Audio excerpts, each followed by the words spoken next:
What's good, YouTube? Welcome back to another video. Oh, not that one. Shout out Kid on the camera though. Oh God, bro, gotta come back with the daily vlogs. I know he ain't gonna see this video, but if you do, bro, come back with it. Come back. Oh God, I know you got kids and shit, so that's probably taking most of your time. God, you feel me?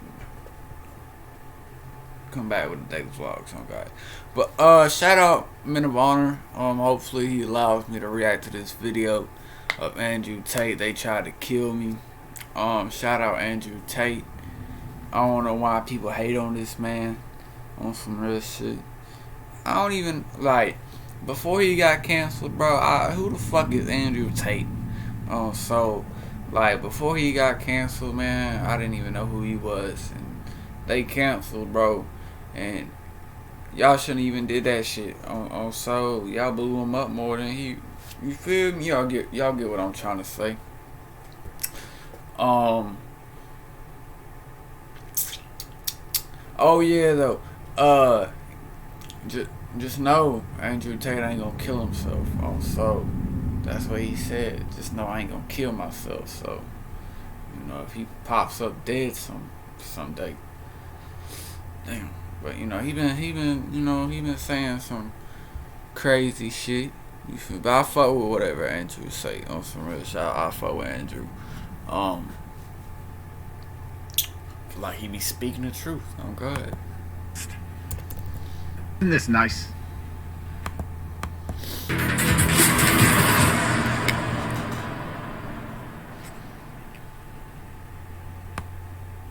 Isn't this nice?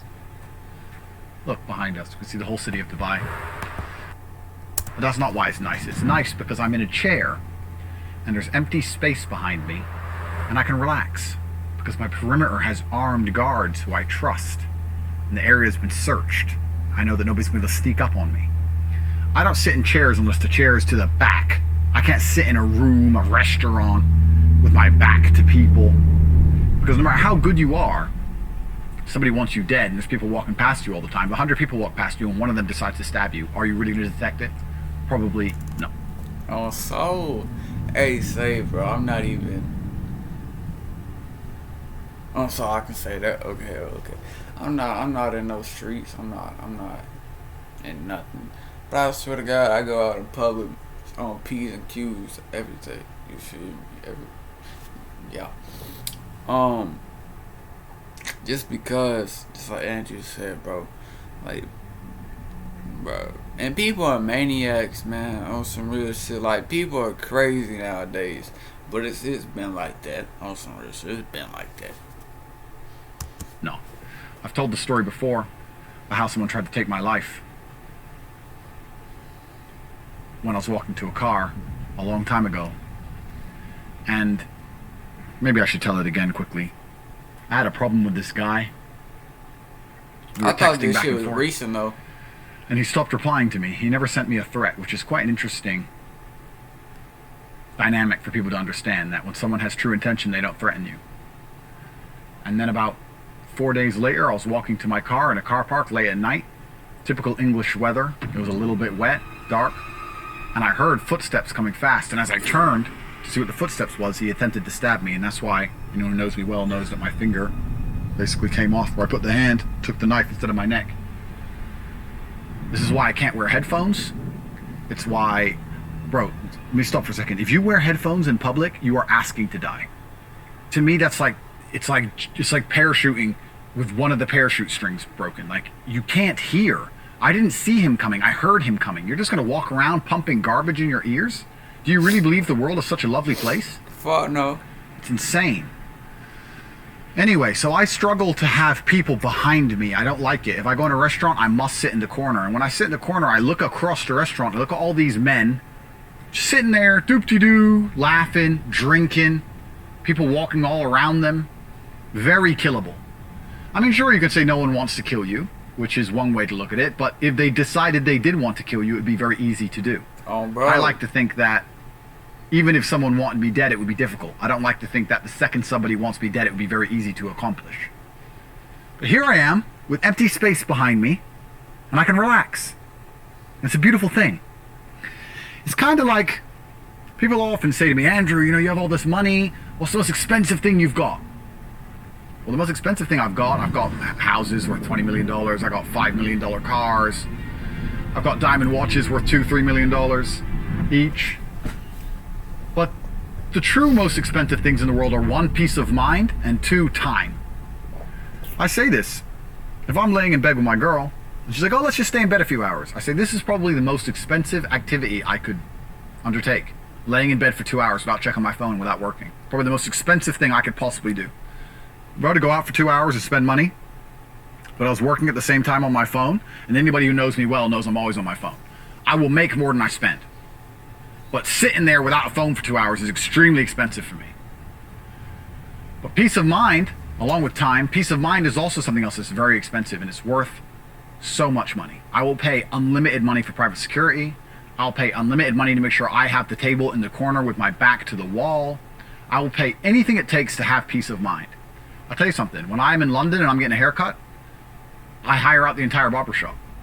I can't sit in that chair knowing the door's unlocked. Man, that shit just reminded me of Duty Low. Oh God. How you gonna get a haircut when you bald, bro? With a towel over my face, knowing that someone can walk in that shop and stab me. Or that one of the other people there want me dead. I can't do it. I buy the shop for an hour. It's supposed to be a 50-pound haircut. I say, here's 1,000 pounds. Close the shop for an hour. Lock the door, close the shutters, cut my hair, and I leave. And I have 2 guards outside. Because peace of mind is invaluable. It is truly what matters most. And I think most people understand this, which is why a lot of people don't try to get rich, because they prefer the peace of mind of just going to work and turning their brain off and watching TV. Peace of mind is worth more to them than being rich. I needed to be rich. But now that I have unlimited money, I have to use my money to try and get my peace of mind back. I'm not complaining, I'm just explaining to the people out there. So this is lovely. This is beautiful, because I'm sitting relaxing. I'm not worried about anyone trying to kill me. I do think you get to a point in life where there's 2 things that happen when you get to a certain status in life. One, you realize how much you need lawyers. When I was a brokey, I used to hear about all these lawyers getting paid all this money, and I was like, why do you need lawyers all the time? Why are rich people always saying, call my lawyer? Why do you need a lawyer? I don't have a lawyer, because I was broke. When you're broke, you don't need a lawyer. The first thing you need when you get rich? A lawyer. Because the government comes after you, people sue you, baby mama wants more money, whatever. Talk to my lawyer. So legal fees are one thing that's going to hit you. And often something else that hits you is you realize once you get to a certain point of influence, no matter how nice a person you are, it doesn't matter if you're a normal ass pop star, doesn't matter if you're a politician, doesn't matter if you're top G. Once you get to a certain point of influence, people just kind of want you dead. You just get thousands of death threats a day. I don't get nearly as many as some other people who are less hated online. Every single pop star gets them. It's strange. The world is a very weird place. Oh, bro. And I grew up in a world where death threats meant something. And I know that 99.9% of these death threats don't mean anything, but it's kind of crazy. My life's been eclectic. It's been an interesting life. I started at the very bottom, made it to the absolute tip top, most Googled man alive, hundreds of millions of dollars. And I'll certainly say it's better at the top. I would not change a thing about my life. But the lessons and experiences I've had when I was younger have certainly affected how I now live my life now that I'm very rich. And I feel like this Tate speech hasn't really had a lesson, so let me give you guys a lesson. If you ever see me on the street, and it's starting to happen more and more, and I look nervous, I'm not rude. If I look angry with you or short-tempered because you want a picture, I don't want to be rude. I just don't like it.